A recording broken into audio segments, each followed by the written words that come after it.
From less than zero to oil investors' hero, crude oil notched its third consecutive weekly win as China demand picks up and U.S. inventories fall for the first time in about 15 weeks.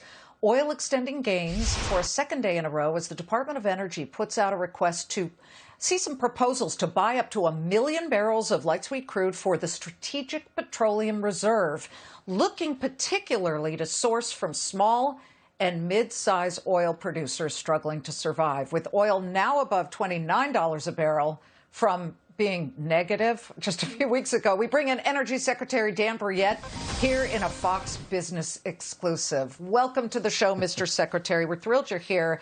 You know, you look at that oil contract, which had been negative.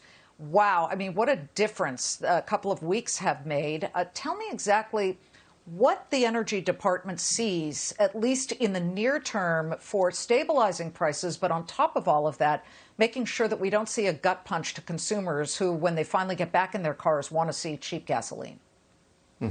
Thanks, Liz. Great to be with you. And you're right. It's an absolute world of difference in 4 weeks.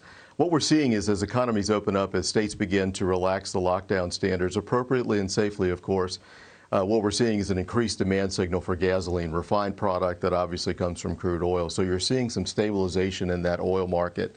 We see that just anecdotally by looking at the TV and watching economies open, but we're also starting to see it in the futures market. So just a few short weeks ago, we were in super contango, still a contango market, but it's starting to flatten out a little bit, which is a great sign. Yeah. But again, going to gasoline, we can put up the RBOB gasoline, which is, of course, the wholesale average for what people need to put in their cars. It is a delicate dance you have to strike here because consumers are down for the count. We have 35 million unemployed people, and if they're going to get in their car, they'd rather see the cheap gasoline prices that we have now versus something that has been, in a way, firmed by the Energy Department. That's absolutely true. So, you know, consumers, as these economies open up, will enjoy some really, really cheap gasoline prices, which is going to be, as the president pointed out, the same effect as a tax cut for the American economy. So consumers are going to benefit from that. But one of the great things, Liz, is that, you know, as we have increased our production here in the United States and others have increased their production around the world, we've been able to balance the markets in a way that, you know, frankly, we haven't been able to do in 3 or 4 or 5 different decades. What we're seeing is a very strong energy market, and we can meet our energy needs. It's the shortages in production that have produced the spikes over the years. So as long as we can continue to enhance our ability to produce oil and gas here in the United States as well as around the world, we're going to see a great economic opportunity for consumers all around the world. Since, Mr. Secretary, this is the first time that you're on the show, I'd love for our viewers to know how you view renewable or green energy. What is the administration's stance? There is the perception that they turn their noses up or down at it. And we look at solar, we look at wind, we look at the fact that the United Kingdom's most popular car this past month or quarter was an electric vehicle. It was a Tesla, which is the first time that's ever happened. So where do you all stand on this? We're very big supporters of renewable energy. I know that that's a perception that's in the political market space, if not the actual market space across the country. But, you know, the bottom line is that the president has chosen to pursue an all of the above energy strategy, and that includes literally all of the above. So it's all forms of energy. We feel very strongly about this, and the reason we do is that because it provides consumers choice, and when they have choice, it tends to push the pricing down. Competition produces great pricing in the marketplace. So we're very strong supporters. As a matter of fact, we spent or put into the marketplace for purposes of research and development nearly $1 billion. $1 billion over the course of the last year just for renewable technologies. In addition to that, we announced very recently a new grid-scale storage launch pad. It's going to be at one of our national laboratories out in the west coast of the United States in Washington State. And the purpose of that is to develop battery storage that can be used to provide electricity or restore electricity on much larger scales than what we've seen in the past. So we're very strong supporters of all forms of energy.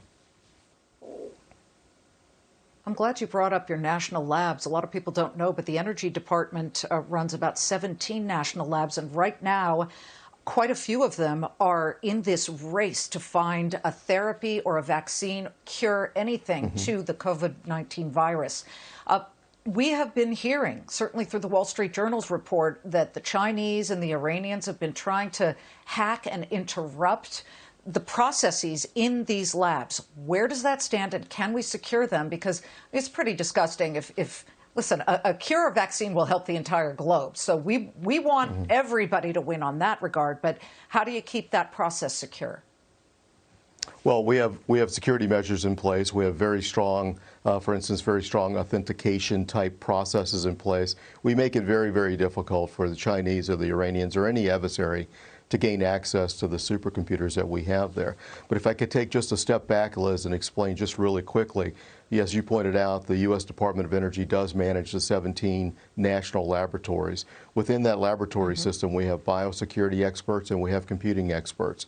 Early in the COVID crisis, we were able to use that computing technology to sift through billions, literally billions of pages of literature, identify the things that were most relevant, provide them to the task force, provide them to medical professionals. And through that process, we were able to not only find the most relevant research, but also identify drug compounds that had very positive impacts on this virus. It's been a fantastic whole of government approach. I'm so proud of the scientists within the Department of Energy and in these laboratories. Yeah, there's some real heroes, both there in science and in hospitals. Our first responders is just unbelievable. Frontline heroes. Secretary Dan Brouillette of the Energy Department, please come back. We're really happy to have you on the show. Thank you, Liz. Great to be with you.